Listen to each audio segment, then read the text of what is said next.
Hello and welcome to this week's episode of Diminishing Returns. My name's Alan and with me as always is Sol. Mammia Mia! And Calvin. Oh, wait a minute. No, it's not Calvin, because Calvin has unfortunately died. And it's not funny. No, Calvin, of course, has left us now and left us with an impossible task of replacing him. So the difficult responsibility of taking on that role first falls to Judey Bignell. Please welcome Judey. Hello. Hello. Now, yes, we needed a shrill feminine voice. Oh, sorry. Hello! To replace Calvin. Oh, it's like he's here in the room. Okay, so just to give you a quick intro to Judey, she's a friend of mine, and basically any time on this podcast for the last couple of years where I've said, I watched this film with a friend, and they said this, blah, blah, blah, that friend, chances are, was Judey. You've been there right since the beginning, and you definitely know your films. We watch films together all the time. Indeed. And, of course, this week we are doing a film for women. It was made for women, and made by women, more remarkably, and, let's face it, Judey, you're a woman. My God. I'm hoping maybe you'll be able to bring a different perspective to this than Sol and I. So how? I had been meaning to watch this for the last 10 years, so it was good to finally have a kick up the arse to do it. I agree. This is one of those where it's kind of outside my normal sphere, so it's interesting to dip into that. This is it's quite an interesting film for us to do because it feels like we haven't really covered musicals before, and I looked at our past episodes and we have technically covered 9 musicals. Wow, really? If you can believe it. Hang on, wait. Little mini quiz here. Let's see if we can name them. Judey, you probably actually remember our back catalogue better than me, so... They're mostly covered in Review of the Year episodes, Oscar episodes, director episodes. La La Land? La La Land is one of them, yes. Damn it. Tim Burton? Yes, there were 3 Tim Burton ones. Sweeney Todd? Sweeney Todd, yes. Oh, yeah, Sweeney Todd, of course. Nightmare on Nightmare Before Christmas. Nightmare Before Christmas. Nightmare Before Christmas, yeah. And in that vein... Another one? I don't know. What was the other one? Corpse Bride. Corpse Bride, Is that a musical? I haven't seen it. Musical? Yeah, it's got 4 songs, I think, which I'd say is a good minimum to be a musical, just about. It's only like an 80-minute film, so, Standard. I'm not sure what else. Oh, we've done Disney sort of films. Yeah. Oh, you did Beauty and the Beast, didn't you? And stuff. Yeah, so there's 2 Beauty and the Beasts that I've got here. Frozen, we've done. Yeah. We've talked about Moana on a review thing. Yeah, 1 left. You're counting these as musicals? That's very shady. What? Moana? Lin-Manuel Miranda, Broadway darling. It's about as musical as you can get. Well, it's got music in it, but it's not... I think if someone said what genre is that film, they wouldn't say, it's a musical. They'd say it's animated, and they'd be wrong because animation's a medium. Yes, as we know from the Incredibles episode. Exactly. That's not fair. I haven't heard it yet. Well, this is the thing. The last one's Labyrinth, by the way, because I'm about to move on. I love musicals. A lot of people hate musicals. A lot of people will say they love all genres apart from musicals, and that'll be the one that they pick on very unfairly. And in my experience, pretty much all of those people, if you sort of say, what about this film, what about that film, you can normally find 3 or 4 films that they love that are musicals, but it's just that they don't think they are. They always say, oh, it's animated, it doesn't count, or oh, it's a comedy, it doesn't count, and I don't know. It's Disney, it doesn't count. I'm not trying to say it doesn't count. I've just never heard Disney referred to as a musical. Of course it is. Well, how are we going to approach this? Because, I think I'm definitely going to be the voice of hatred for this film. Have you actually said the name of the film yet? Yeah, it's Mammia Mia. Well, I'm definitely on a negative aspect here. I think Judey likes this film. We haven't spoken about it yet. Don't point fingers at me. Theoretically, Sol shouldn't like this film because it's shit. But he does have a soft spot for musicals, I know this. And I mean, even likes Le Parapluie de Cherbourg, for Christ's sake. So one of the greatest films of all time, Alan. There's no telling what his wacky opinion might be. Plus, I think Saul is really going to enjoy Pierce Brosnan singing. So it's going to be interesting to see this one. But I don't know where to start with it. I made very detailed notes. Yeah, I love musicals. I really do. Although it is worth obviously mentioning this is a jukebox musical. It's a sort of post facto musical cobbled together. Which I mean, this I don't know if this invented it, but it's certainly popularised it. This was the big hit that meant everyone tried to do it to cash in. It's become annoyingly prevalent on the West End and Broadway nowadays. The other thing is turning a film into a musical, but I'm completely on board with that. As much as it is arguably, pop eating itself and we're going to run out of stories and blah, blah, blah, blah, blah. It's original music being written. I don't want to get into my thoughts on jukebox musicals, but I think it'll come out as we start discussing. I was going to say, is there any better time? Well, yeah, okay, let's let it drip in. Yeah. I made some predictions in my notes before I actually started the film. Going in, I was expecting to kind of enjoy this, think it'd be good fun. Like I say, I've been meaning to watch it for, about 10 years and just hadn't got round to it. My predictions are, number one, there will be a character called Fernando. Which I was impressed actually didn't happen. Prediction two, Pierce Brosnan will awkwardly talk his way through a song rather than actually trying to sing. And we'll get to that in a bit. Yeah. And prediction number three was the film will end with the entire cast doing "Thank You for the Music," which I was half right with. They did close. It over the credits. Yeah, it's a good prediction.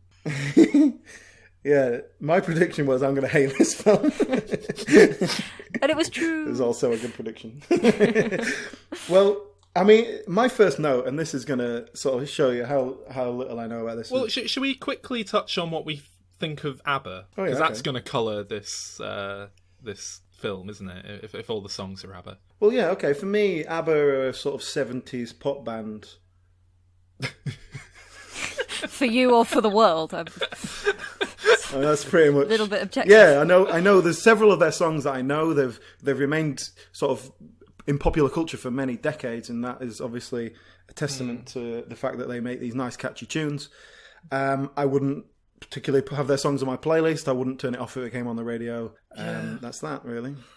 I still can't really tell what I think of ABBA. I kind of like the songs for the most part, but every time I actually try to listen to them, I'm like, is this it? Can we get going? I don't know. It just doesn't quite. There's a death metal band called Tragedy that do death metal covers of ABBA, and I much prefer their versions of their songs. I think they're just a bit less cheery. Just plodding. I don't know. It's just very like plodding. God, which ones are you listening to? All of them. They're just so like.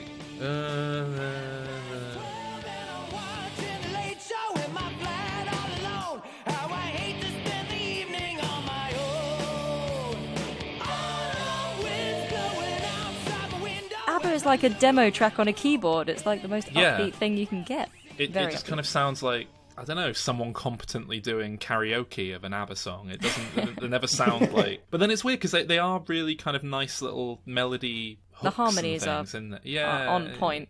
I love them. Well, I say I love them. I love the songs. They're so catchy. I think it's cheesy, wholesome goodness.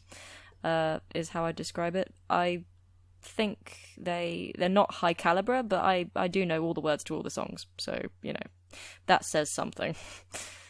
Fair enough. Yeah, fair enough. Yeah. The fact it's met with silence says a lot more. Oh, you know what? I've just remembered my first exposure to this film. Thinking about it, yeah. I remember being in the cinema watching, I think, The Dark Knight, and I remember when it went quiet, you could just kind of hear a like, "You can dance," like through the wall at certain points, and it was like, "Oh God, what is that?" The cinema needs to sort out its acoustics. But just to clarify, there may be people listening who don't know the story. There's 3 men. One of them is definitely her biological father. She never had any contact with any of them. The mother has never tried to contact any of them, so they don't know. But she invites them all to come to her wedding, which we later... It's all just about her having daddy issues, basically. And the reason she's trying to get married at 20 is because she's obviously terrified of being abandoned by a man. I mean, I haven't got any sense of perspective on that. Judy? It was really nice to get Freud in there to speak on your show. Well done, guys. I didn't even hear the doorbell go. Oh, ding dong. Hello, it's Sigmund Freud. I'm here. I hope it's not a rite of passage that I have to try and do a really bad accent impression of him as well. Yeah, I think it's safe to say it's her issues with her dad, but they address the fact that she's, getting married very young. Is it because of her mum? They kind of address that that's to do with parental issues. They don't try and hide it and then go. They address that it's sort of a stupid idea as well. Yeah, they don't exactly condone it. I mean, they kind of do. They try and condone not doing it, and then they kind of undermine it with another character immediately proposing in a really stupid way that doesn't really... We'll come on to that. Let's build up to that bit. Let's build up to it. My view on the songs in this film, there's just one word and it's shoehorn. Everything feels shoehorned in. Even that very first bit. I mean, my first note isn't really a note, it's just Amanda Seyfried singing. However you say her name. How do you say the name? It's... Seyfried? It's a weird... I say Seyfried, but I think it is some weird It's one of those ones where it's not like it's spelt. It's like Gal Gadot.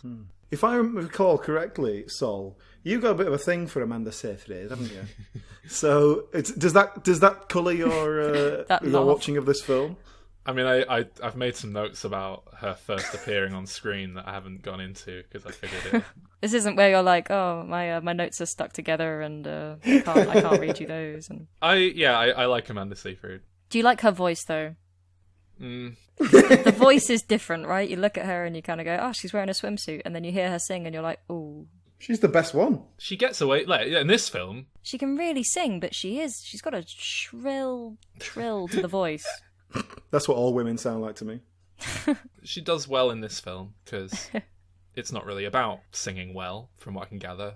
Otherwise, why would you cast Colin Firth, Stellan Skarsgård, Pierce Brosnan? Oh, we'll come to that all in due course. That's its own chapter, isn't it? Really. I kind of made a note here. What exactly did these letters say? Because as far as I can tell, it just says dear Harry Wright or whatever. You might not remember me. We hooked up on holiday about 20 years ago. Do you want to come to my daughter's wedding? She's 20, by the way. Well, I've made the note. It's weird that Amanda Seyfried's so happy to talk about her mum having sex. Yeah, that was weird. Going back to what you said about things being crowbarred in, it really bugged me because it meant that every line of dialogue you were kind of on edge because you knew they were about to just say, oh, you know what, you're a real super trooper, you are super trooper, and then everyone would just start singing, and it was just but I don't think there's much of a way to do it in a jukebox musical other than that, especially when you're picking one band's work, because I mean, all right. Basically, I hate jukebox musicals. That's but my problem is that in a real musical, you'll write the songs around the story to complement the story, and they're part of telling the story. But in a jukebox musical, certainly one where you're limited to one band's work, you're writing a story around the songs, and therefore you get a story that's just all over the place, plot strands that go nowhere, things that don't make sense, and character motivations that are flimsy, and it's just weak. And also, in this case, not really writing a story around the songs, but writing a story around the song title or one line in it, and then not really worrying about what the rest of it says. And it can be done relatively well. They did well, it can be done better than this. The Beatles, there was a Beatles musical. I don't know if it was on the stage before it became a film, but they did a film version of it called Across the Universe, and it's not great, but it at least kind of has a bit of fun with it. Yes, there's characters called Jude and stuff, and you know exactly what's going to happen there. But hey, but Jude.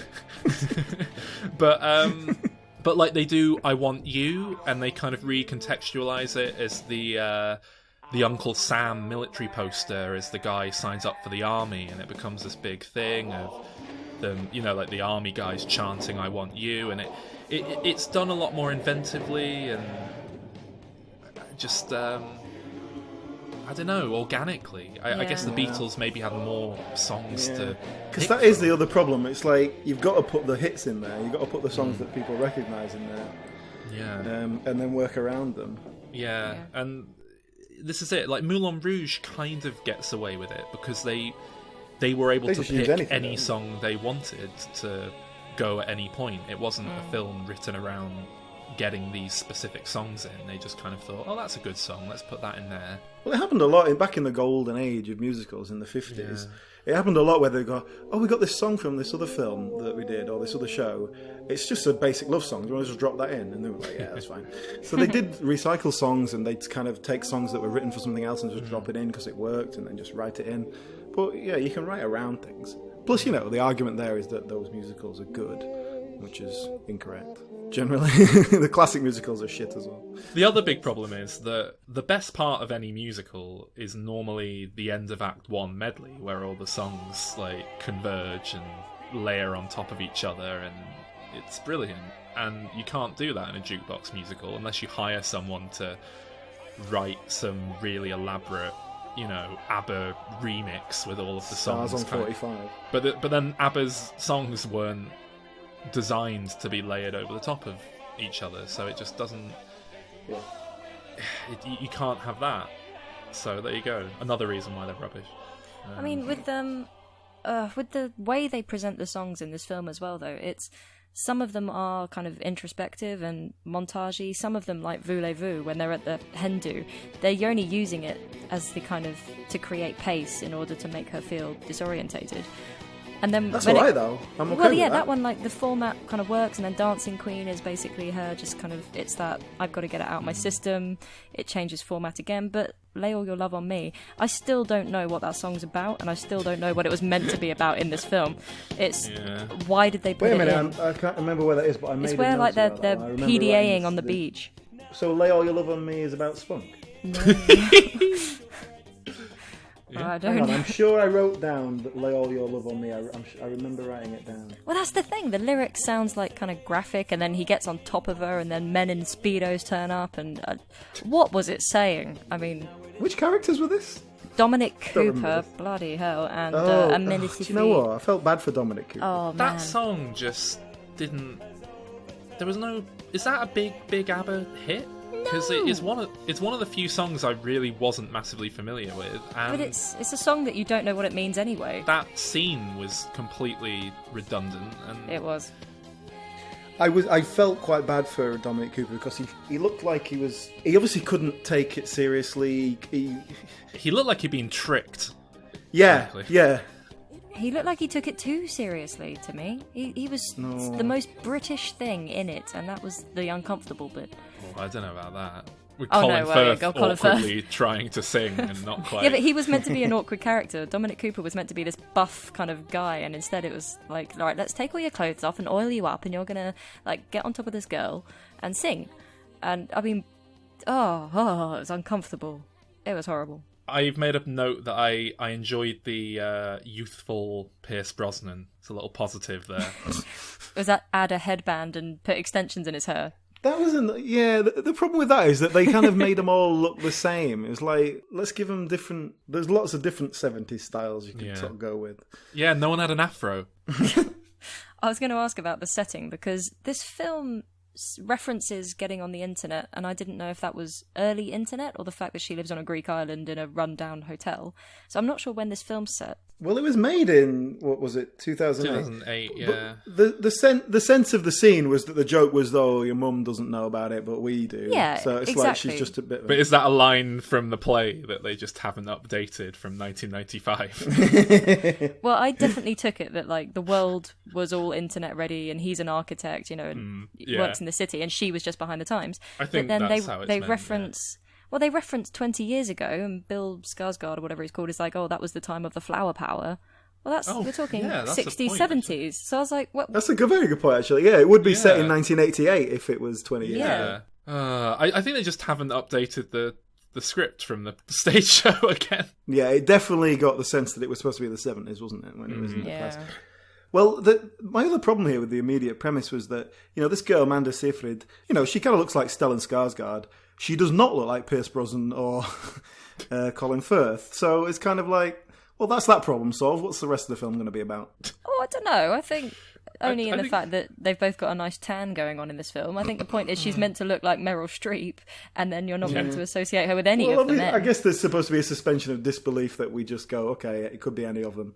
Yeah. But all I was doing was going, well, it's obviously Stellan Skarsgård. What's going on? so I didn't know what, and I just kind of had to go, okay, it's just the actors they've got. Forget about it. The issue I have with the main premise is that we're supposed to buy that these were 3 incredibly meaningful romances that happened within the space of, a month? If one of them meant something and 2 were just sort of flings, fair enough, but because the general sort of feeling at the end is that she was in love with Sam, and then he left, and sort of she was heartbroken, so then she hooked up with these other 2 guys on a kind of rebound. But then they still turned up 20 years later. If they turned up and she was like, gone, oh my God, Pierce Brosnan, I haven't seen you for you. Hang on, are you Colin Firth? I don't quite recognise you. But it wasn't, was it? They've turned up after 20 years of absolutely no contact from this girl that they shagged on holiday. So the idea is that it was a meaningful thing. My other notes are largely about the cast. I don't know if you want to dig into I've got quite a few notes, so I'll keep up with you. Okay, starting with Meryl Streep. Yeah, it turns out she can't sing. So I must leave. I have to go to Las Vegas on my knuckle and win a fortune in a game. My life will never be the same. Surprisingly awful performance. Not just singing, but bad acting. Yeah, probably the worst Meryl Streep I've ever seen. I was genuinely really surprised. My note here is that her face is just far too self-aware every time she's singing. You just know, you see all the cogs going in her head. And I've seen her in Into the Woods, was it called? Which is a musical, and she's good in that. Who out there could love you more than I? What out there that I cannot supply? Stay with me. So I don't know I don't know if she's just too aware that this is a shit film. I'm not sure I'd call her good in that, to be fair. Well, she acts in it. She's not just kind of she acts awkwardly... over the top because she's playing a witch. This is a bit like she's overacting, but she's playing a mum, which is strange. You just feel like she's acting, but then she starts singing, and it suddenly feels like you're watching Meryl Streep, very conscious of the fact that she's singing and in a film, and it just doesn't... she's a bit better later on when she tries to do... The Winner Takes It All. Yeah, The Winner Takes It All, but then that just gets cringy because it's still not good. It's still bad. It's because the massive pashmina gets involved, and then it's it just goes a bit... It's too windy. It's too windy. But there was one moment with her and the daughter just before the wedding, and it was she would have a little emotional moment. I was like, oh, that's Meryl Streep. But other than that, it was not very good. There was a bit where when her 2 friends, Julie Walters and the other woman who plays Becky Mountain Granger, who I can't remember her name, but it's from the Addams Family Values, that one. Those 2, when it seemed like it was like the camera was just left rolling and it was unscripted, where they're sat there laughing, and then one of them seems like she forgets the line. I was like, that's good. That little section there was quite sweet. They were laughing, seeming a little bit tipsy, playing with a drill, as you do. That was genuine, or it felt genuine. Well, actually, that I made a note about her, about that, like Meryl Streep and her gang, as I put it. It felt like 3 strangers who have nothing in common. It did not feel like people who have been friends for years and years. Didn't it? And I think that was just, there was no chemistry there. Yeah, I felt that way about them, and also Amanda Seyfried and her friends. I had the exact same thought I felt that with with them. Well, the problem with those guys was just that they're kind of there at the beginning and then they get forgotten about for the most part. No sense of camaraderie or friendship. Well, there was between screaming, them. which was meant to kind of hide it. Like, just go, ah! But yeah, it did just feel like, poor casting in general. Yeah. Well, and actors that we've seen do very well. So it's not like poor acting. It's poor casting. Yeah, Meryl Streep is great. I like Amanda Seyfried. I like Stellan Skarsgård, and Colin Firth is probably one of my favourite actors going. Pierce Brosnan's in it. He's in it. He's there. Though to be fair to Pierce Brosnan, I've not really seen any of his many of his lead roles. You know, actually, I quite like Pierce Brosnan. What I've seen of him, he's got that kind of. He doesn't seem to take himself seriously, does he? Yeah. And Julie Walters is famously a comedy actor, but she's not really a kind of get stuck in, do some improv kind of comedy. She's very she's theatrically trained, scripted. She can do comedy. Nothing like that. I'm not saying it's a great performance, but there was a little part of me where I have a soft spot for her double act with the tall one. Tanya. I'll just call her Tanya. Which should work, but doesn't. I liked them together. I thought they were quite funny. They should be the ones where they're being like the kind of the oversexed middle-aged women kind of characters, which is what they kind of do, but well, one of them does. Yeah, it's just like either do it properly and commit to it, or that felt very ab fab. Those two exactly like ab fab. That's exactly the sort of thing I'm going for. Yeah, because if you put Julie Walters in ab fab, she'd struggle because you put her in a scripted piece and give her a script, she'll do it, but that's what I'm trying to say. On that note, Tanya has a subplot that goes absolutely nowhere whatsoever. That is just an excuse to put a song in there. Oh, what's that kid about? What song is it that she does with that?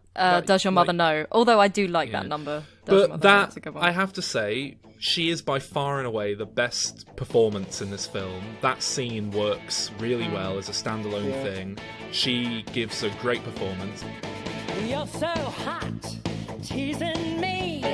So you're blue, but I can't take a chance on a kid like you. I think she's got a background of she's a very famous dancer. Musicals, if not musical theatre. Yeah, that bit worked really well, and it kind of just begged the question of just a shame it doesn't fit with the story. Yeah, why did you cast actors who uniformly can't sing apart from this one person? It's Well, I thought the exact same thing. Like, no one in this film can sing. It must be deliberate. I think it's kind of like keep them down to earth. We're not trying to make a musical where everyone's belting out these show tunes. It's a kind of pop musical. You could sing along and you'll sound just as good as them kind of vibe to it. Do you think that's deliberate? I think so. Or am I being generous? I was, Stellan Skarsgård kind of gets away with it. Those crazy years, that was the time of the flower power. Pierce Brosnan really surprised me because he does actually go for it. He does actually sing. When you're gone, how can I even try to go on? When you're gone, though I try, how can I carry on? That's the problem. He went for it and it failed. My note is it's like watching someone's dad doing karaoke at a wedding. Yes. Which is exactly what the film is supposed to be. He's a lot better than I expected, frankly. Jesus Christ, what did you think? Yeah, to be honest with you, he was not the worst one in it by a long shot. Oh, yeah. Colin Firth, surprisingly, No! I would say is the worst singer in the film. No! Which blew me away, because I was kind of expecting him to be a dark horse, good singer, and he's not. Hang on, what does he sing? Because he sings the bit in Our Last Summer, which was lovely. That was so nice. Walks along the Seine, laughing in the rain. Our last summer, memories that remain. We made our way along the river and we sat down in the grass by the Eiffel Tower. And then Pierce Brosnan ruins it.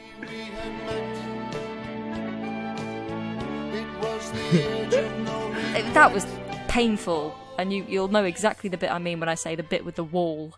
Colin Firth playing the guitar and singing the first bit of Our Last Summer, that was divine. It was horrible. That was adorable. The worst part of the film. No. See, that's because you like Colin Firth and respect him. So to see him embarrassing himself. No, but the worst bit with Colin Firth in that film is like, okay, fair enough, his character has an arc and he comes out as gay at the end, spoilers. But it's the bit where he rips off his shirt and looks like a twat. Like, that's the worst bit for Colin Firth in that film, is right at the end. It's not the singing. Hang on, what? That's not... He's gay at the end? Are we talking about a single man? Come along now. No, Mamma Mia, he comes out like he's gay. Oh, I didn't get that. Jesus! Oh my god. When Okay, did that so happen? you know the bit where they're at the hen do and Doesn't they're he, all like, basically get cuckolded by Pierce Brosnan at the end? no! How did you miss it? Guys, this is a big thing. Right, okay, so let's I remember a scene where they were confused. Stellan Skarsgård was alluding to him being gay. Yes, and he goes, so that you scene. finally realise you're gay. But yeah, the that was impression because it was a there- mistake, because Colin Firth was talking about being No, the girl's dad. he wasn't. And Stellan Skarsgård had mistaken it. He thought he was saying he was gay when he actually wasn't. No, it's the other way round. So each one, I think it's meant to sound like they're talking about Sophie, the daughter, and they're not. One might be talking about Julie Walters, one might be talking about the guy.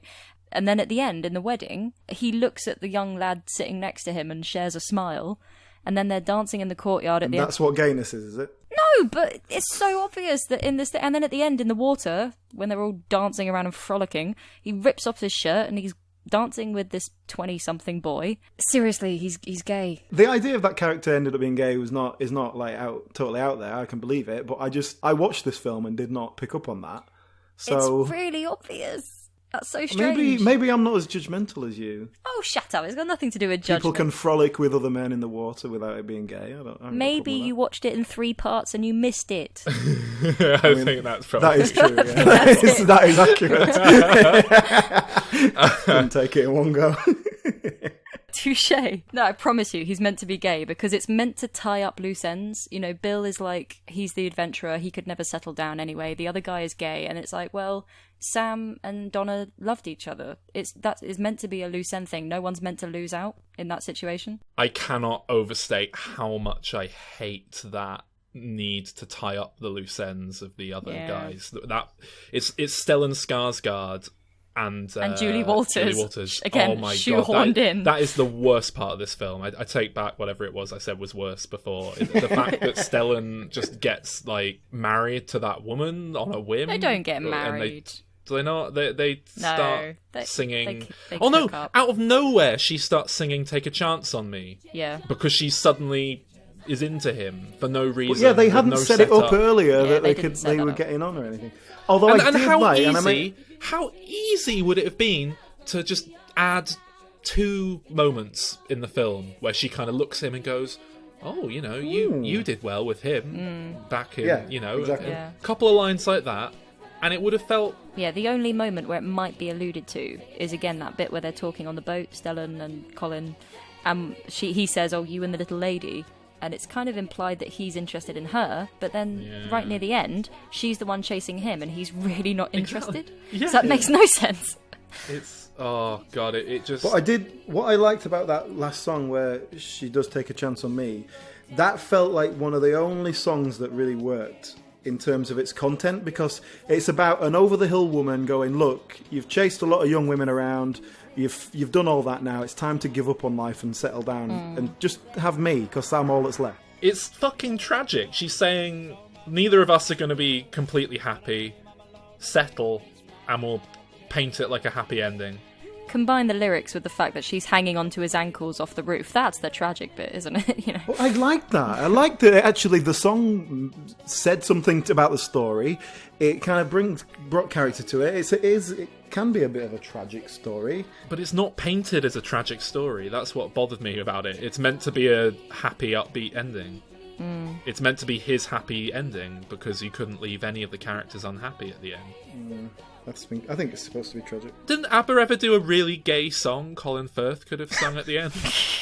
ABBA and gayness, I don't think.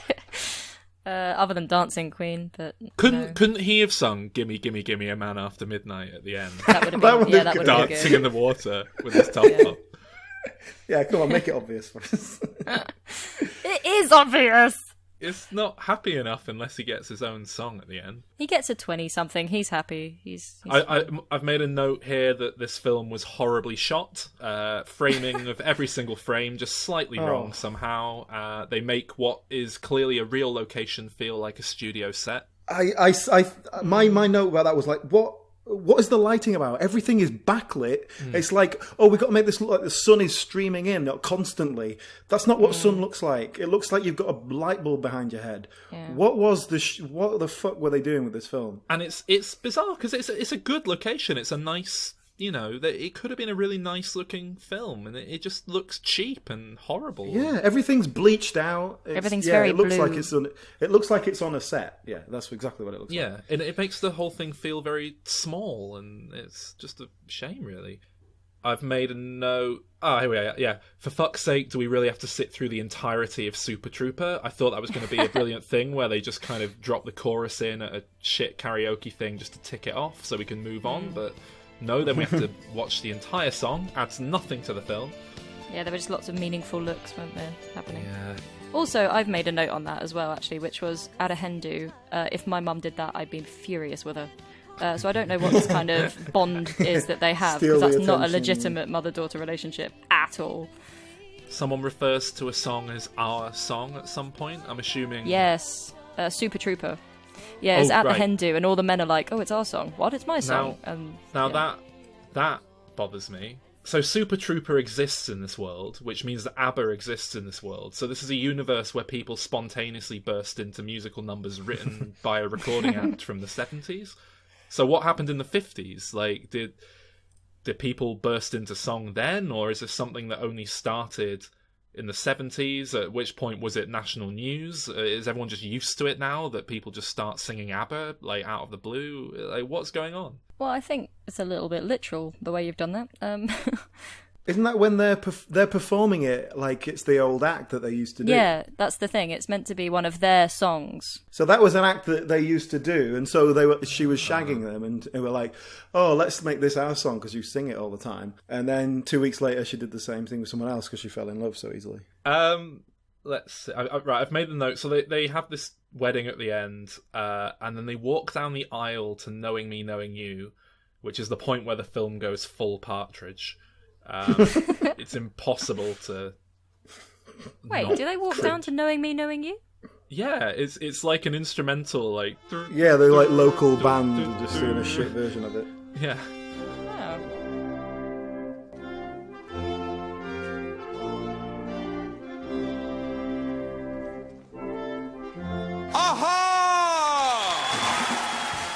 And then the film should have ended with Meryl Streep marrying all three of them and just having like a four-way relationship. But they didn't want to marry all three of them because Colin Firth's gay. Yeah, but the gays love Meryl Streep.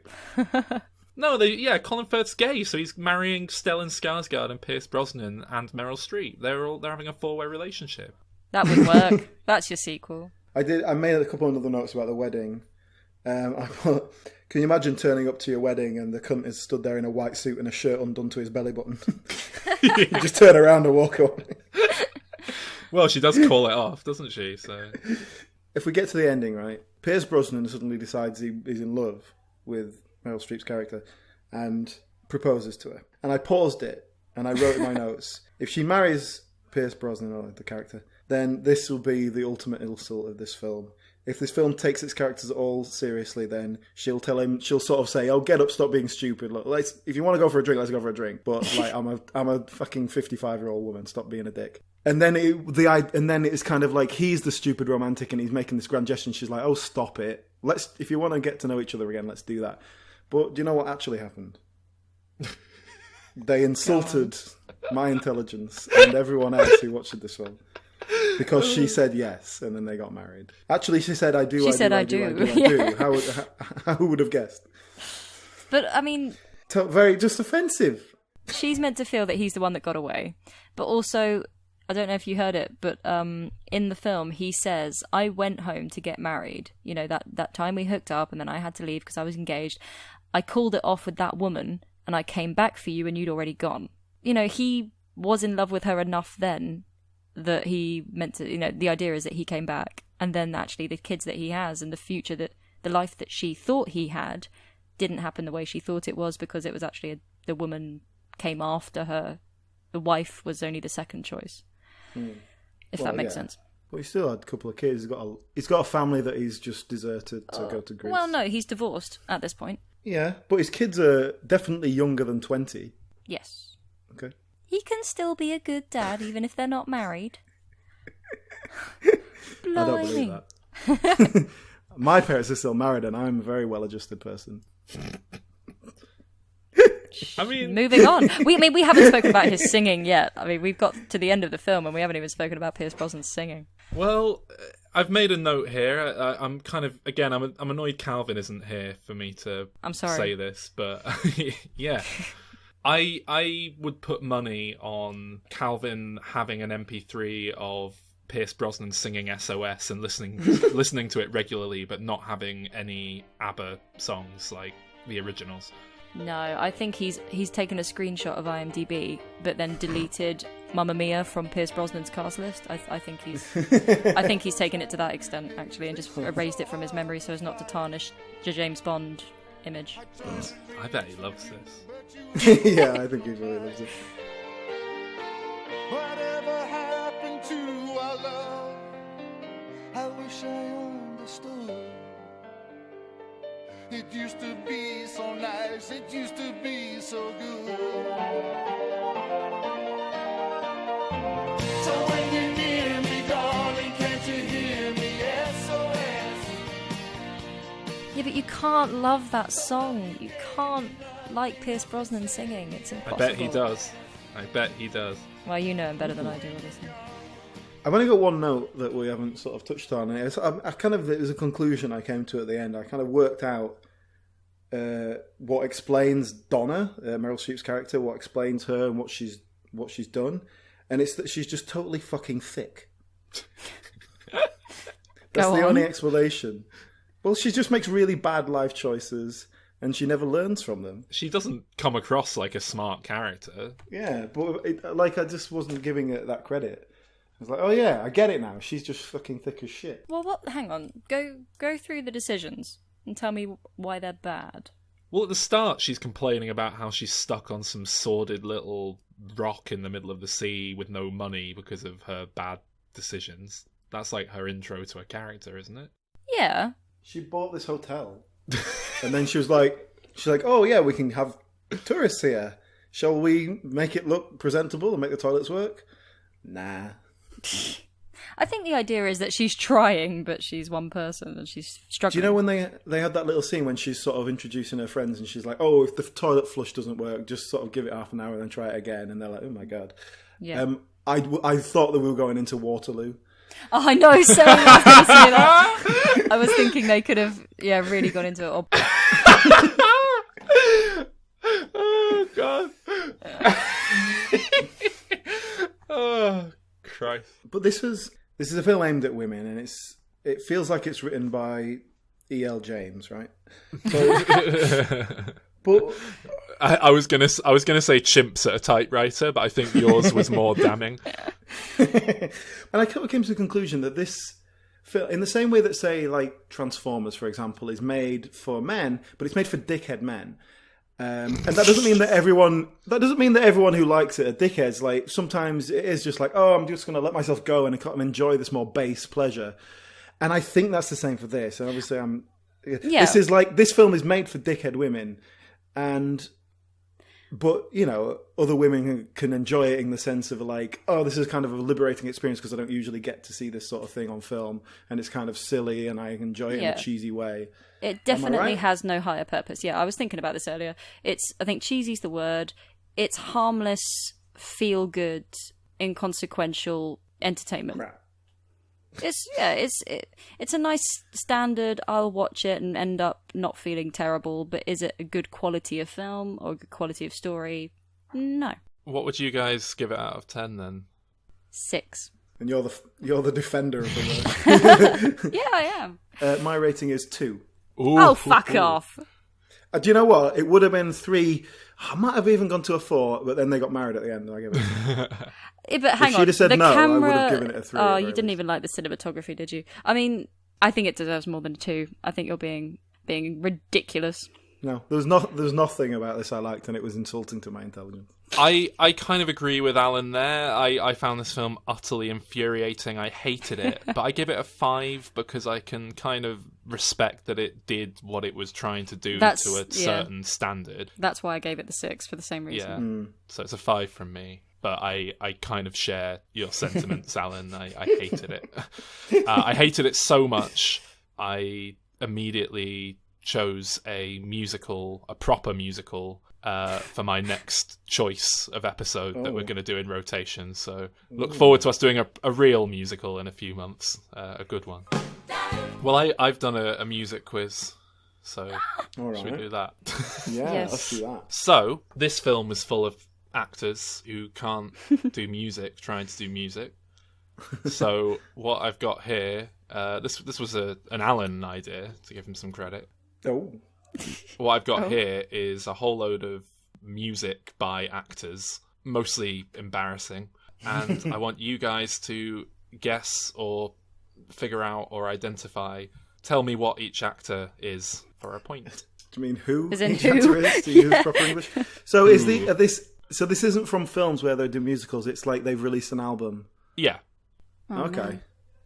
So they're like, this is a genuine attempt to move into singing. Predominantly. I'm not sure if they're all massively genuine. It's difficult to tell sometimes. But I think most of them are... But they've got the money to do it, so fuck it. Yeah. Actors. Okay. Well, actually, that's not entirely true. Almost all of them are predominantly known as actors. There are one or two where it's kind of debatable, but we'll come to them. So some are more successful than others, I suppose. Okay. How should we do this? Do you want to buzz in if you think you've got it, or do you want to just hear the entire clip and then... Let's shout in and make it a bit competitive. All right. Let's do this. Oh, I know this one. I've got it before he even sings. I know it. Yes, it's William Shatner. I knew that one as well. It is. That one's on my playlist. That's on It my is. regular roundabout. That is, of course, William Shatner doing... It's a cover of Common Common People People. by Pulp. Shatner is one of the most infamous actors trying to do music for his bizarre spoken word bullshit. But some of them are absolutely glorious. Like that. That's quite a good one. Good word style, though. Okay, next one.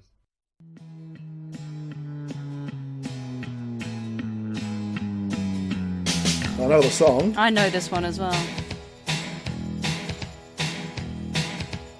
You keep saying you got something for me. God, it sounds like Adam Sandler and Mike Myers. Confess. Sol, is it you? You've been messing with, hasn't been messing. And now someone else is getting all your best. These boots made for walking, and that's just what it'll do. One of these days, these boots are gonna walk all over you. Wow. God. Is it from... no. It's not from anything. There was a song I could have chosen on the album that you would definitely get if I had chosen it, but I went with this one because I found it funnier. Well, it's a very... Is he supposed to sound like he's crying? Is that deliberate? I mean, I don't really know what he's doing, but that kind of sums up his career, to be honest. So It sounded like Emo Phillips, but I don't think he's famous enough to... But it sounds like it's from an acted scene. That doesn't sound like that should be released as a song album. Well, it was. That was the one where they went, that's the one, we're happy with that. Shall I tell you the name of the album? See if that'll help. Okay. Yeah. Okay, the album was called The Big Problem, ? The Solution, full stop. The Solution equals Let It Be. Is it Shia LaBeouf? No, but you're in the right ballpark. Is that sort of like probably considers themselves to be like a visual artist rather than an actor? Jared Leto? No, I mean, older. he is a singer. It's Crispin Glover, Oh, no. Of course, yeah. and I could have gone with Clowny Clown, which I think you Yeah, would I have would have got Clowny Clown. Yeah. What a weird... what a strange man. Okay, next one. This is not good. Forget all the roses don't come around on Sunday. Not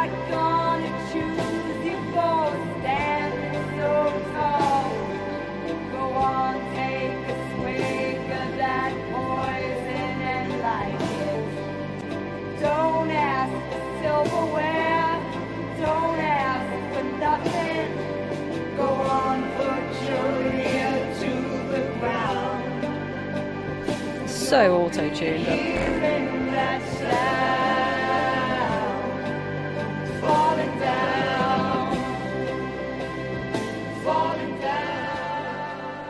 No, It's a woman, right? That is a woman. that sounds like John Lennon and Ben Folds. Is it Scarlett Johansson? It is Scarlett Johansson, yes. That was Falling Down, cover of the Tom Waits song Falling Down from her album Anywhere I Lay My Head, made up entirely of Tom Waits covers. Tom Waits songs being butchered. I'll give you an extra point if you can name the male vocalist doing backup vocals there. Ben Folds. If it's Ben Folds, I claim that because I totally said that. No. Billy Bob Thornton. No, it's someone you should have known better, but was presumably just kind of In it for the money. doing her a favour. Another actor or a musician? A bit of both. Oh, More a Christ. musician. Justin Timberlake. No. It's David Bowie, who they presumably my. met on the set of The Prestige, I'm going to guess. But okay. Yeah, I to be honest, I only got that one because I know she's done a couple of albums that are famously shit. I didn't really recognise the voice. Yeah. No, I Well, definitely she's didn't. just not much of a singer. So, right, this guy next. It's a guy, Alan. Move 'em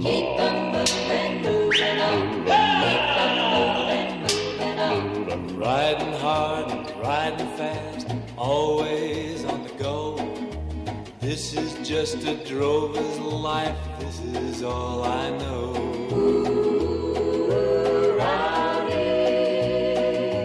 Head 'em up, move 'em out, always on the run. This is all right. Make a few more miles before the setting sun. I've never had a love. It sounds like an advert for something, but I'd listen to that on a 60s album. Yeah, it sounds like an advert for canned meat. With a cowboy on the can. Yeah, that sounds to me like it's sort of emulating 1950s sort of western kind of music, but it was actually done much later, and it's someone who like grew up on that music and was like, "Oh, I'm going to do a covers of western music." That's what it said to me. It sounded more modern. It wasn't quite Western. To me, it was more 60s, but yeah. I don't know enough about the production to tell you when it was made, but my guess would be it's more authentic than not. Oh, really? It's sort of an older person. Can you give us a clue? I mean, the Western vibe's a big clue. Clint Eastwood. It is Clint Eastwood. No! Oh, Yeah. damn. That must I have been like a cash in at the time then, yeah, probably. Because he sounds young there. He didn't sound like Clint Eastwood, to be honest. No. Right, this next one is one I only included because I was going to make fun of Calvin for enjoying it. So it's more a comment on his taste in music.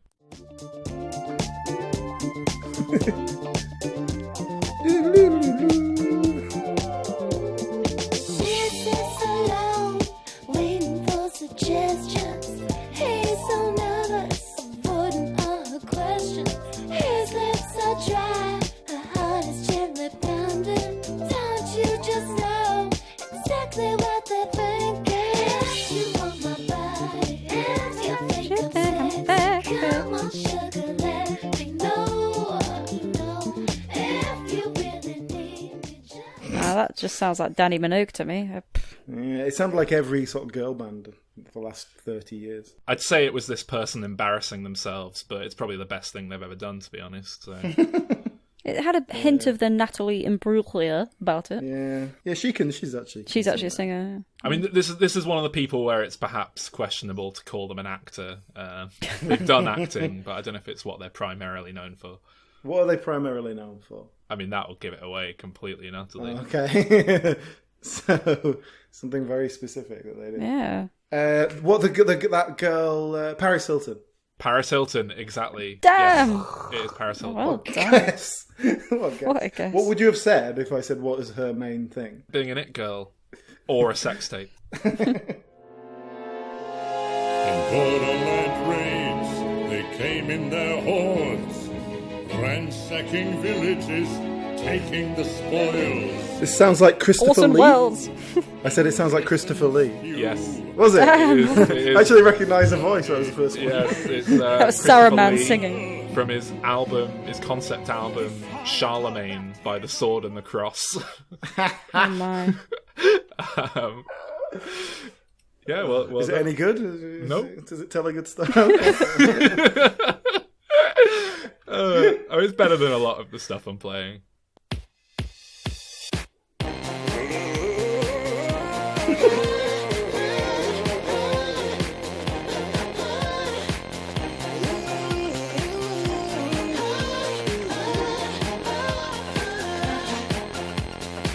I like the way you feel me. I like the way you feel me up and down, up and down.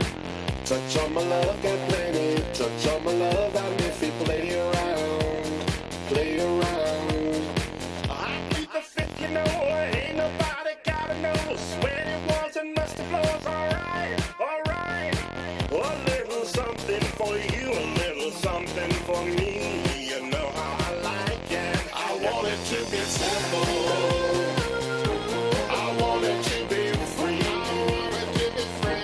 I want it to be simple. Put your hands up over me. Put your hands up on me. Meet me on the dance floor.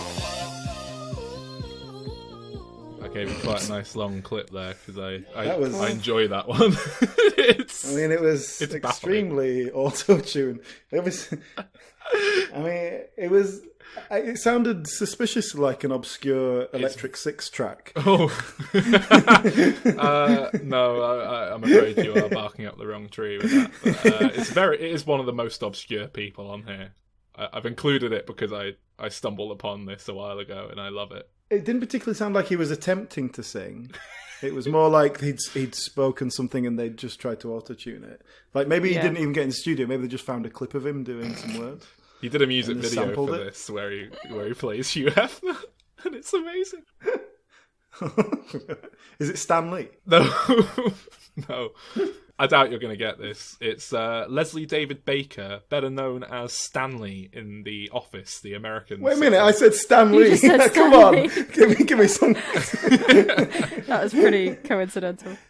Is his song "To Be Simple," written with a number 2, featuring NUM.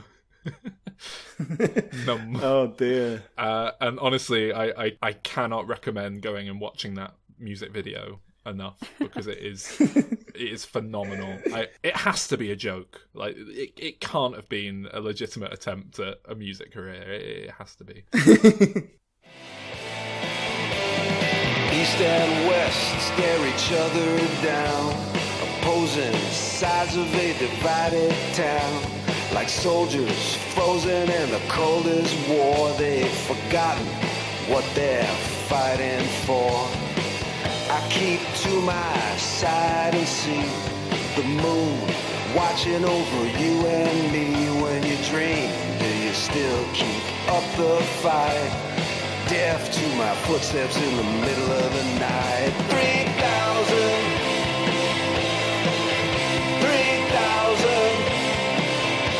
I mean, I can have a guess at this one. I've got an idea. in the dark, 3,000 steps. Val Kilmer. Ooh, no, but you're in the right sort of ballpark. I was going to say like a 90s Channing Tatum, so... 90s again. That is Val Kilmer. But I know Val Kilmer made an album of very earnest sort of rock ballads. This song, sounded honestly, it could be a David Brent song. If you listen to the lyrics, East and West stare each other down, opposing sides of a divided town. Oh, is it David Hasselhoff? Oh no, you were so close. I thought you were going to get it. It's David something!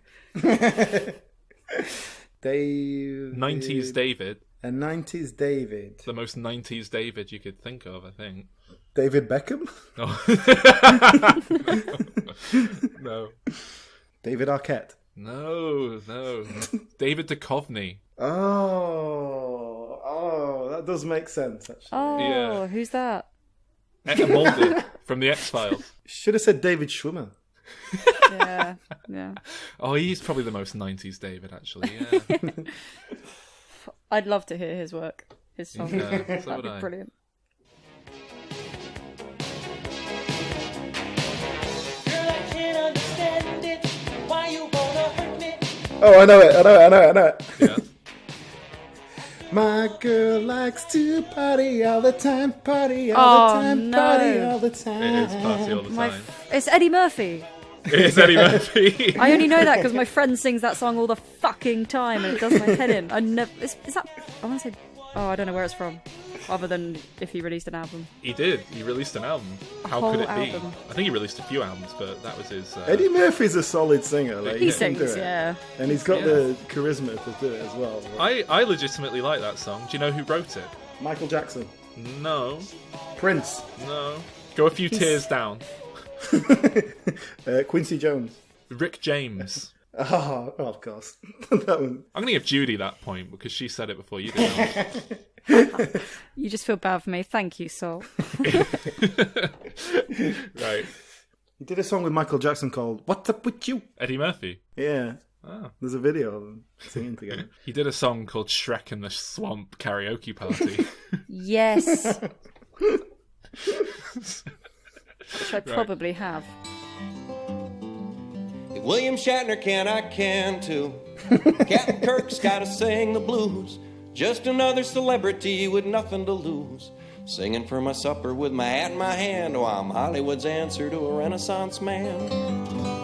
Is it the... Russell Crowe was on the Leno show. Singing some song that nobody knows. The guy who sings the homonyms thing from Biff from Thomas F. Wilson. There you go, that's him. No, it's too nice. It's too smooth a voice. Thomas F. Wilson, Biff from... Biff. That's a really good guess, but no, it's not. Yeah, it does sound a bit like him. It's like a self-aware comedy It's self-aware, song. yeah. And he's sort of deliberately comedic, taking the piss. Is he a comedy actor? Or is this kind of going against... There's certainly a comedy role that has defined his career to a point. So he's sort of particularly known for one character then? I think he was for a while. I mean, maybe not, but he certainly was to me. I think now he's a bit older, he seems to have become more of a legitimised actor. I don't know, you're not going to get it. It's Jeff Daniels. Oh, I No, like never it. would have I know. guessed that. I've heard of him. That's fine. I stood a chance. Okay. He's got a lovely voice. Yeah, it was a very generic voice though. That Yeah. makes sense that it's Jeff Daniels. Charlton Heston movies are no longer in demand, and his immortal soul may lay forever in the sand. The angels wouldn't take him up to heaven like he planned, 'cause they couldn't pry that gun from his cold dead hand. I feel like I know this one. It takes don't. a cold dead hand to decide to pull the trigger. Takes a cold dead heart, and as near as I can figure, with your cold dead aim, you're trying to prove your dick is bigger. But we know your chariot may not be swinging low. Did you get as worried about what he was going to rhyme with trigger as I did? Yes, I was thinking exactly that. It's lovely. I like the 60s sounding ones. That sounded very sort of self-conscious, like not someone who's trying to be serious about singing. Yeah, I mean, what you were saying earlier about the Clint Eastwood one sounding like kind of a throwback to that thing, that's what this is. It didn't sound like him at all, but I'm just going to throw this out as a guess. Tim Robbins? No. But the person is kind of doing a bit of a voice, so... Well, I'll tell you. Weirdly, I've paired this up with Jeff Daniels, but that was a subconscious thing. I didn't mean to do that on purpose. Jim It's Carrey. Jim Carrey, yeah. No! Yeah, from his album Cold Dead Hand. I have to look that up because he has a lovely voice. He's done quite a lot of music here and there. He did a cover of I Am the Walrus. I think that was his first foray into it. And yeah. Oh, and of course in Cable Guy, you can see him performing Somebody to Love by Jefferson Airplane. Right, this one. I think you'll probably get this one, but I don't know. Let's see. I've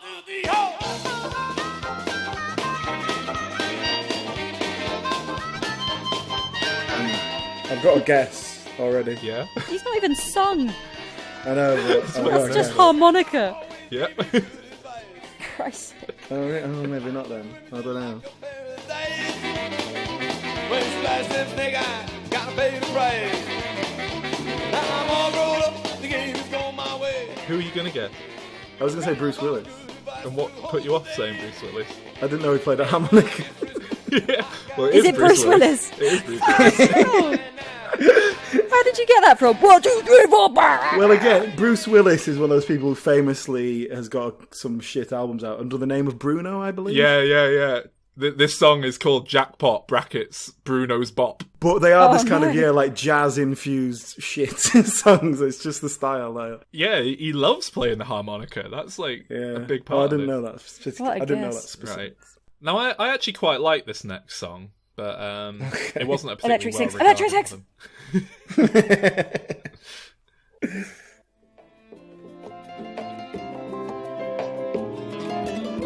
Antonio Banderas. Back when we was together, I had a party, you was over, we was chilling, whatever. You spent some bottles and you told me that you never say never ran. I knew forever then I was your brethren.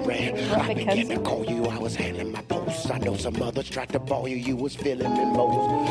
Conversation for you, you was digging it close. Sophisticated approach, the way you greeted for toes. With count to 3, you said, come on. Round the trees and head for home.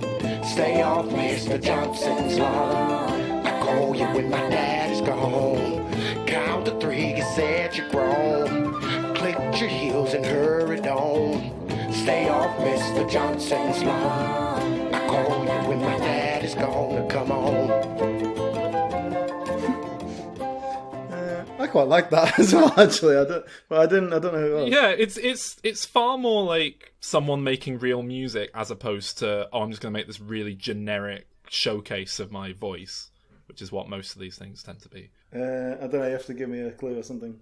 He was briefly in the Marvel Cinematic Universe. Don Cheadle? No. No, it's Terrence Howard, so you were very close. Oh, God damn it. So close.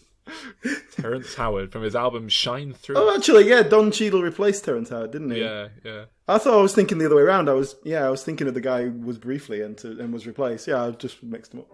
All of the sands, the mountains outlast the summer. A father gave us a number, our very own. And if you think that a simple solution is retribution, please. That sounded extremely sincere, and that Yes. made it all the more embarrassing. Yeah. It's the worst. It's the worst type of actor trying to do an album. It really is. It's just like he's got quite a good voice, but it's just too bland and overhammed it. sincere and ugh. No, can you give us a clue? The clue is I've subconsciously done what I did with Jeff Daniels and Jim Carrey next to each other. Okay, who was the last one? Is it Don Cheadle? Terrence, what's his face?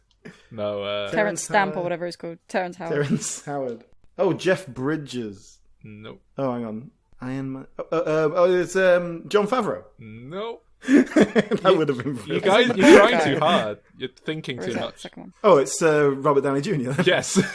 All right, okay. It is. It's Robert Downey Jr. singing Little Clowns with a Z from The Yeah, I Futurist. can tell it was him, actually, yeah. With a Z. Oh, dear. Right, this next one, I think you should be able to get purely from the voice. Okay, good. It's a joyous thing, this. Okay.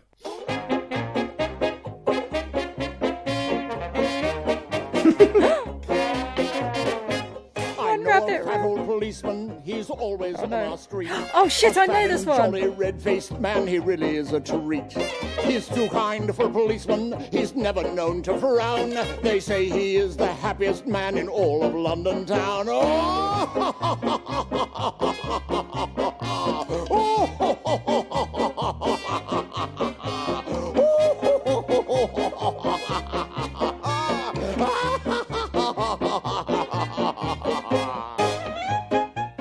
Oh shit.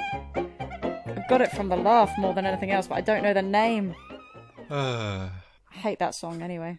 He laughs when he's on duty. Oh, I hate He laughs at everybody when How far back are we going here? Is this 1960s? No, that's the original. This is not the original.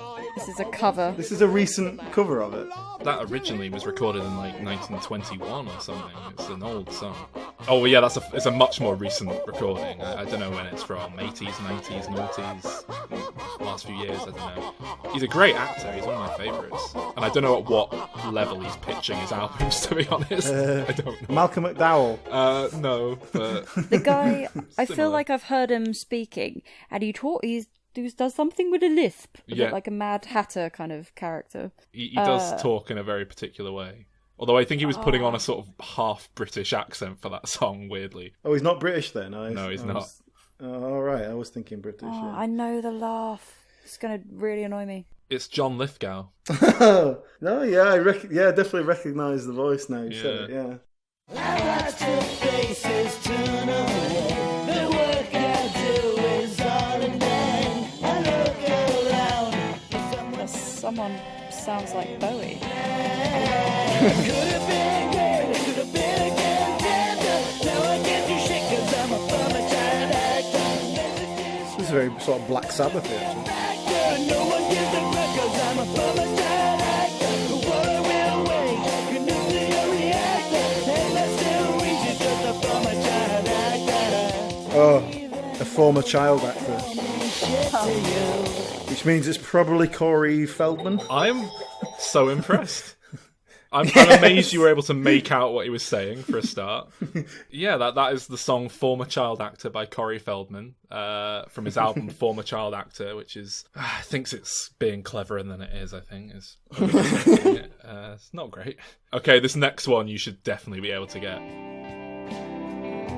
I walked into an elevator and you walked into a wall. You said you wanted to be with me. I never dreamed I'd have it all. But something changed that day inside me. And I believe it changed inside you too. Yeah, Angelina. Can you feel it? Watch the angels as they dancing up above. Angelina. Well, I've definitely got a guess anyway, so I'm not sure. And the mystery of love. It's hard to tell if that's overly earnest or a joke. Yeah. I know it's very difficult to tell, isn't it? Is it Billy Bob Thornton? It is Billy Bob Thornton with his song Angelina. That's what. Like I said, I know Billy Bob Thornton's done a lot of albums. He sings a lot, but yeah, the Angelina gave it away, I'm afraid. Yeah. Well, yeah, that was of course from when they were together. So as you say, it's very difficult to tell at what level it's being pitched. I've got another like I had to split this in half. We'll do part 2 on another episode because there's so many of these. So Oh my many. god. But yeah, right. Here we go.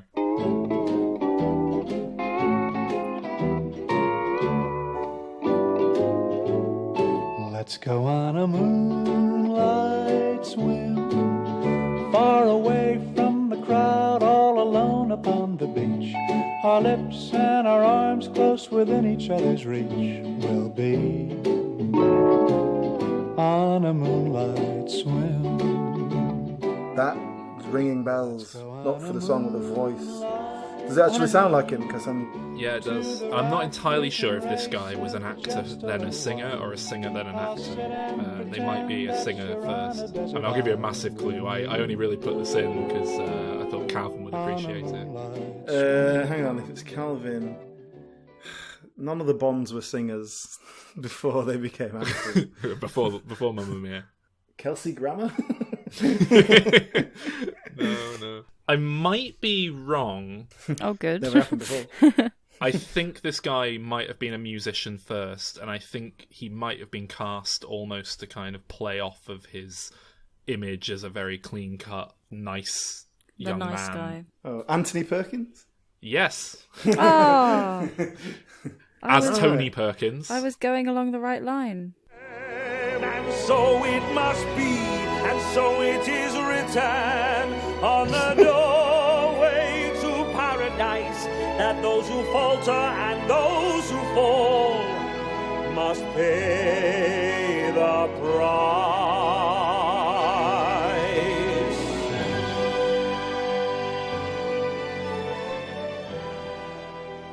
Absolutely awful. I mean, it's earnest, but he hit the note. Just about. And this guy doing earnest show tunes, it's shameful. This guy is not he's not a big actor. He's done a lot of British comedy. Oh, really? He's British then? He's one of the two where it's questionable if he's even an actor, because he's probably more known for not acting. Just a little hint here. The album this is from is called A Different Stage.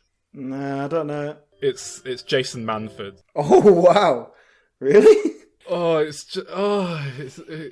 so cringy. It's horrible. But it's that level of where someone who's not a singer and you hear them and go, oh, you know what, you can really sing, but then that doesn't mean put an album out. Yeah.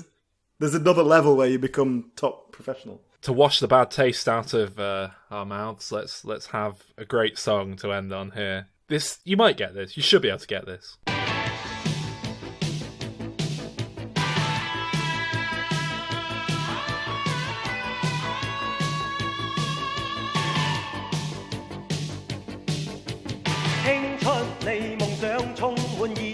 幻象 My love 眼內現微笑歡欣鋪滿面上 My heart 嬌羞大幻想奔放電流熱亮 My love 閉目在含笑心中痴愛蕩漾 Japanese Bond. My heart 相相識但似直覺猜想我是你夢想錯握手 I mean, the obvious guess is Jackie Chan.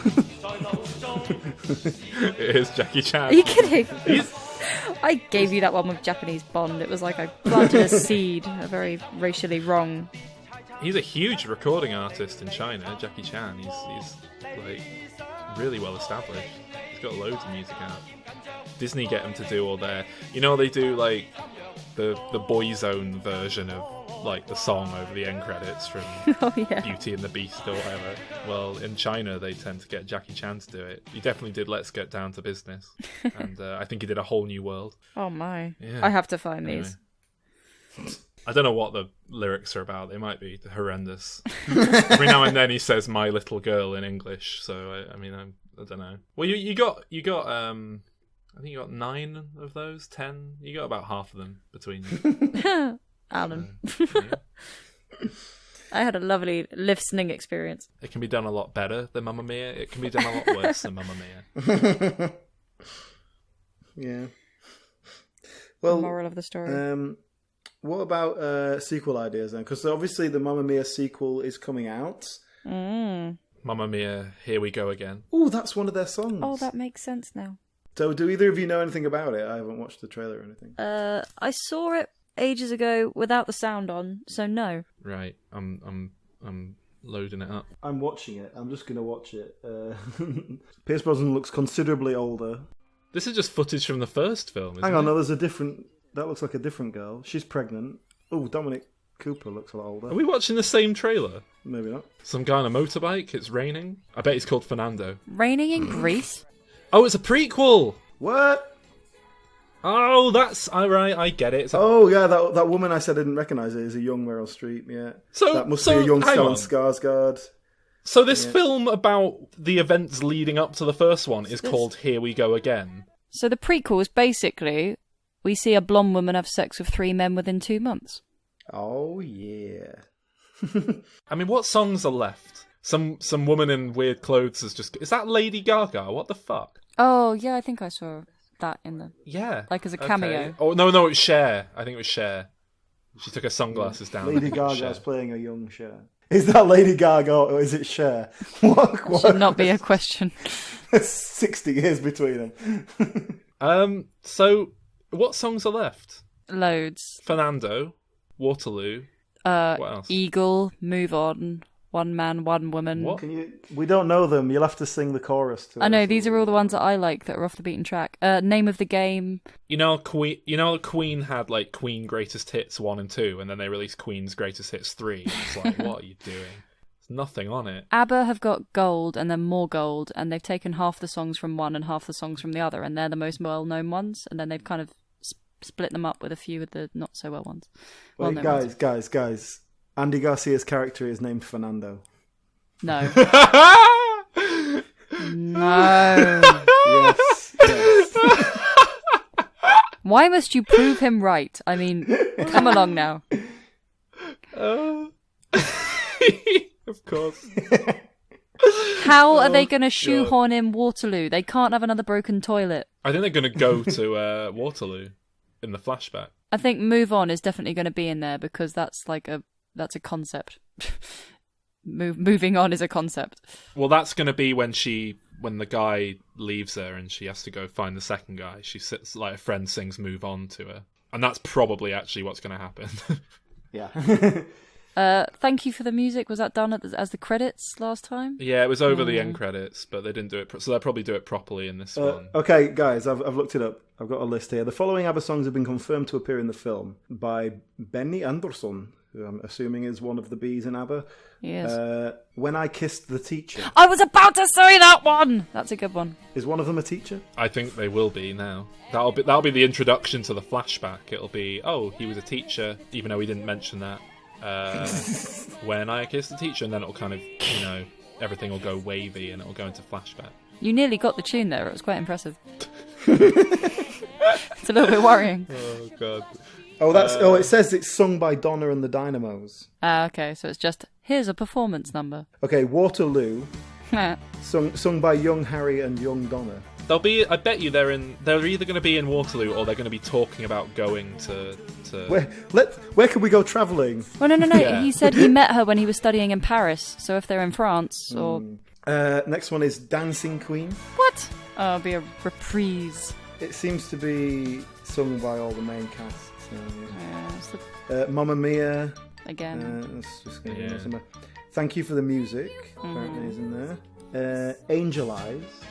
Oh, that's a shit song. I Have a Dream. Kisses of Fire. That's another good one. Kisses of Fire. Who's going to sing that then? Dominic and Amanda. The lyrics are Kisses of Fire, Burning, Burning, I'm at the point of no returning. I think it's going to be Meryl Streep when she was younger. They're going to mirror Dominic and what's her name when they did their one. Yeah, it'll be the romance, the whirlwind. Yeah. Okay, I've got Fernando, sung by Fernando and Ruby. And Ruby is the character that's played by Cher. Okay. My Love, My Life. I don't know that one. I know. Happy Hawaii. Oh dear. Do you think they go to Hawaii? Or they discuss going to... They'll actually go to Waterloo, but they'll discuss going to Hawaii. Andante, Andante. I don't know these. They are scraping the barrel. This is... I thought ABBA had more songs that they hadn't used, but Jesus, this is... Well, they've got loads that they haven't used, but I don't know why they've gone straight to these. I've Been Waiting for You. No, that's obvious one, isn't it? No. What do you mean? I don't know it. I've been waiting for you since I don't know when. No. How do I know that one? How do I know that? You're making it up. That's not the song. That's a song. That's a fucking other song. No, that's Mamma Mia. I've right. been cheated by you. Since I know it because we sing it as gonorrhea. That's a line though, isn't it? I've been waiting for you since I No. don't know when. That's a line. I've been cheated by you since I don't know when. The next one is Knowing Me, Knowing You. Okay. Remember when Alan Partridge did the ABBA medley? Mamma Mia! Here I go again! Oh, I try not to. It was...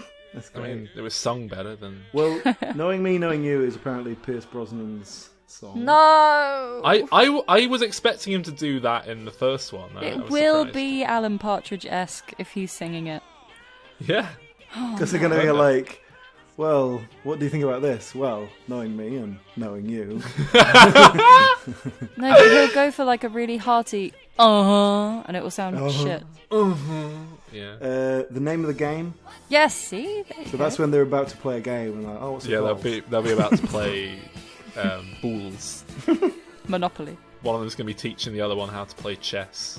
Then he kisses the teacher. I get it. Super Trooper. Again. Oh God, again. And The whole One thing of again. Us. One of Us, that's a good song. That's one of my top 5. One of Us. Yeah, One of Us What is it? not from What are Lion the King lyrics? 2. Deception, disgrace. One of Us is crying. Is one of the lyrics. Oh, what is it? Oh, crap. Can't remember. That's a good one. You should look that up. Well, who's going to sing it then? What's the scene? Something about taking chances. Take a chance on me. Do they repeat a lot of rhymes? Yes. ABBA? ABBA's got new music coming out. Is any of that in this? What? New music? Aren't half of them dead? No, they're writing a new album. Oh, yeah, they're getting back together or something, aren't they? I kind of assumed that was going to tie in with this film, but maybe not. I mean, the other ones are Hole in Your Soul, Mm-hmm. Hasta Mañana, Don't know it.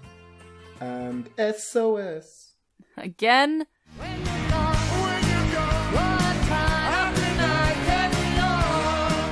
Calling out No. an SOS.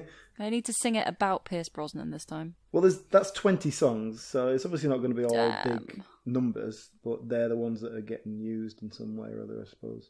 But I mean, that is Hefty. a weak playlist. Like they are. Ugh. Oh, well, wait.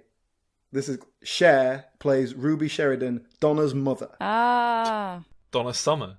He plays Donna Summer. And Omid Jalili as Greek customs officer. Because he can play anything Mediterranean or east of Turkey.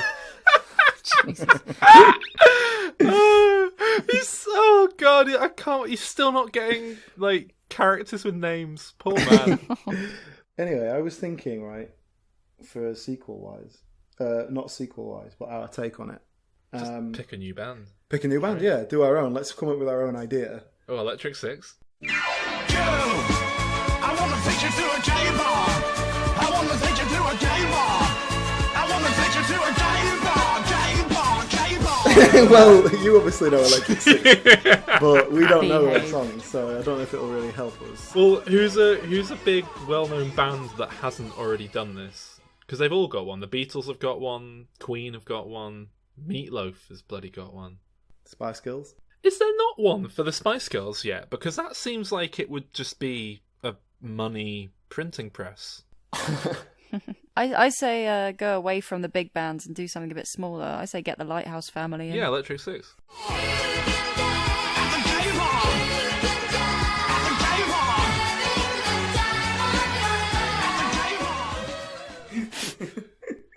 There is a Viva Forever was a jukebox musical written by Jennifer Saunders. Oh, yes, of course. It fell on its arse, didn't it? 2012 West End show. Yeah, I do remember that, yeah. Ran for less About than a year. 4 weeks, yeah. It was something really shit. Ran for about 6 months looking didn't at this, do which is well. probably they probably had a 6-month booking and didn't extend Yeah, it. of course. Take That. I think there's a Take That musical as well, but I'm going to look it up. It's called I Want You Back for Good. Back for Good. Back for good. It's there's something called The Band. The Band, Take That's new musical. Sounds a bit unoriginal. Yeah, The Band, Take That's new musical, which appears to be quite new.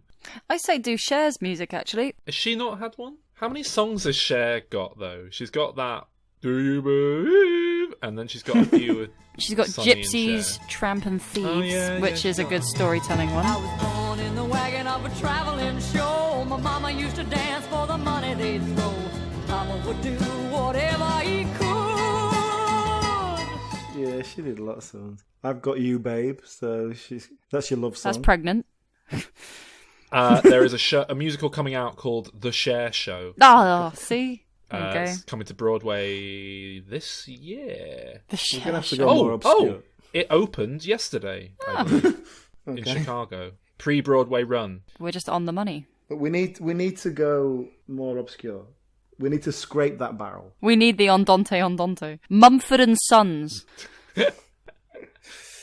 Britney Spears. No, I want it to be British though. Britney Spears Broadway musical in talks. For fuck's sake. I want something really brutally British. Well, there's already been a Madness musical, Our House. UB40. You too. Oh, they did Spider-Man Turn Off the Dark. Oh, Does man. that count? Songs by Bono and The Edge. What about Duran Duran? They do have story songs. Her name is Rio, and she, I'm hungry like the wolf. That can go Get me a anywhere. list of Duran Duran songs. Let's see Yeah, they're the only ones I know. Oh, for fuck's sake, Duran Duran shares details on upcoming ballet and stage musical. ballet. What about, is there a George Michael musical? Wham. Wham / George Michael, because it Yeah. would be about a gay couple There doesn't seem to be one.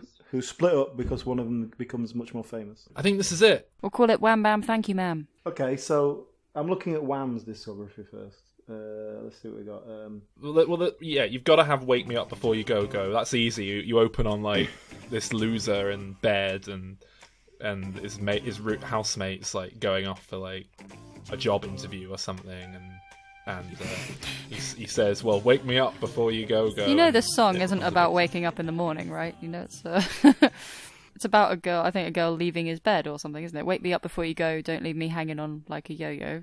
A girl leaving his bed. Well, exactly. A partner. At some point they Club go to the Tropicana. Club Tropicana. That's Yeah. easy. You just walk into the bar and That's it. They're at the club. He pulls a lovely young man, and then they go to. And you set it in the 80s, and it could be like about. I'm actually coming up with a good idea here. It might not work. But like hold on about to your kind of the gay scene coming through in the 80s, and you can bring AIDS into it and like make it a really interesting like social story. Philadelphia the musical. Yeah. No, I'm not saying your protagonist is going to have AIDS. I'm saying, but like that was the gay culture of the 80s. Like that was what was going on. It was like we were all fucking having a great time and taking loads of drugs and not having to worry about getting pregnant. And then like boom, AIDS comes along and like ruins the fun for everyone. Wham rap. Can we put Wham rap in there? Well, I don't know how it goes. It's all about. There's loads of stuff about him not wanting to have a job and DHSS.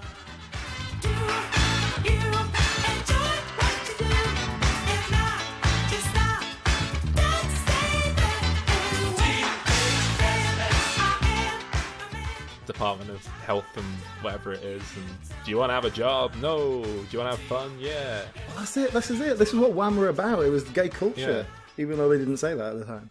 Last Christmas has got to be in there.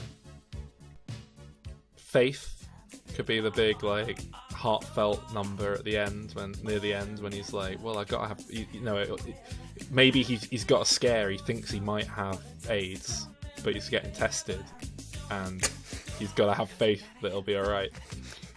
It's like a stripped down version of it. What are the lyrics to Careless Whisper? Because I only know a parodied version. I don't know. Don't worry about the lyrics. It's about the titles. Freedom has got to be in there, definitely. And I think that's all you need. Everything. Oh, I want your sex. Thank you. No. Monkey. What? The song Monkey. Monkey. You got a monkey on your back, or however it goes. What? Have you not heard that song? Monkey. Do you know what? This could just be like the George Michael sort of biography musical. Well, that's what I was with his songs. thinking it'd work. Yeah, because it's quite a dramatic story. There's lots going on. You could have someone playing Andrew Ridgeley who's then like really bitter that he's been left behind. Elton John can be in it. Just cause, or He was a huge part of George Michael's career. Ladies and gentlemen, Mr. Elton John. I can't find. well, who's going to play George Michael? The other one out of Wham. No, someone young. That's just mean.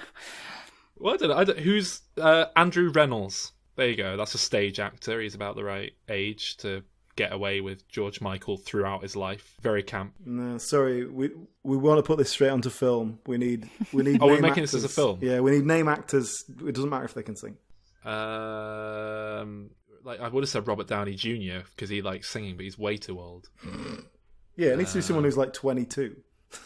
Well, actually, they got. Well, I don't know. I think you want to have him when he's a bit older as well. Yeah, he's got to be able to play him from like 20 to about 35 at least. What's Robert Pattinson doing now? He's got that kind of tufty haired look. That's not a bad idea. Do you think he could sing? That's I don't know. Maybe actually. Oh, he's got music apparently. Robert Pattinson. I don't know if he can sing, but he's released music. Who'd play Elton John? It's a sort of 80s Elton John as well. Matt Young Lucas. Elton John, yeah. He's already portrayed Elton John, I believe. Sir Elton John! Well, they did one of the rock profiles with Andrew Ridgeley and George Michael. Oh, did they? Yeah. Do you still see much of Andrew Ridgeley? Not as much as I'd like to. You know, it's very difficult. I'm very busy kind of making solo albums and tours and TV, and it's very difficult to find the time. Right, because I've often wondered what he's doing now. And you didn't tell me Andrew was coming. I didn't know. Sorry, I'm late. Cab never turned up. I had to catch the bus. We can't stop long. You know, we better get a move on. People are going to start thinking we've split up. Andrew, now I can stop leaving all those messages in your answer phone. Can't keep us two apart. We're like two peas in a pod. We're not really on the Mamma Mia sequel anymore, are we? I feel like we've strayed. I think we could put anything out and just call it Mamma Mia 2. And people will go. They'll flock. Because they're not, you know, it doesn't matter if it's any good or not, because the first one was shit, and they're not going to be able to make Mamma Mia 3 anyway, even if they want to. So unless it's entirely using new ABBA songs from the new album. Well, no, there's still plenty of... Well, I say plenty. There's still a handful of old ones that they haven't used. I mean, one of them's my ringtone for a start. Anyway, this is the longest record we've done for ages. It's because Calvin's not here to complain. This is you saying to me.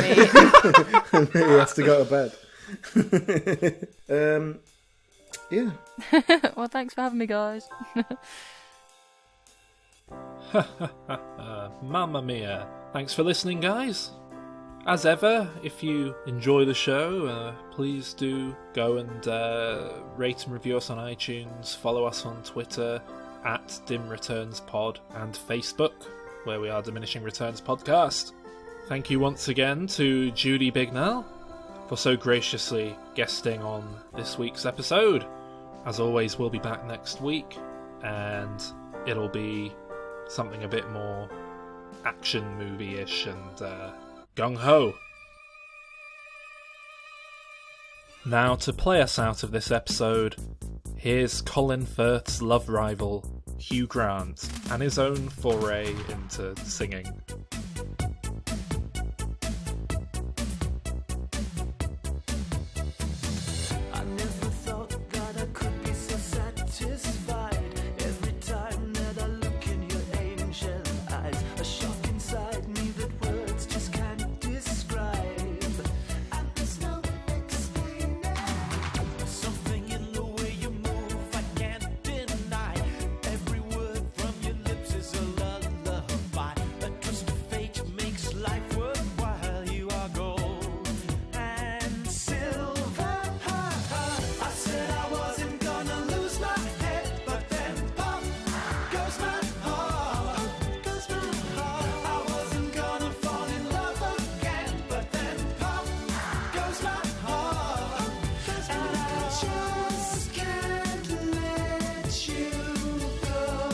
I can't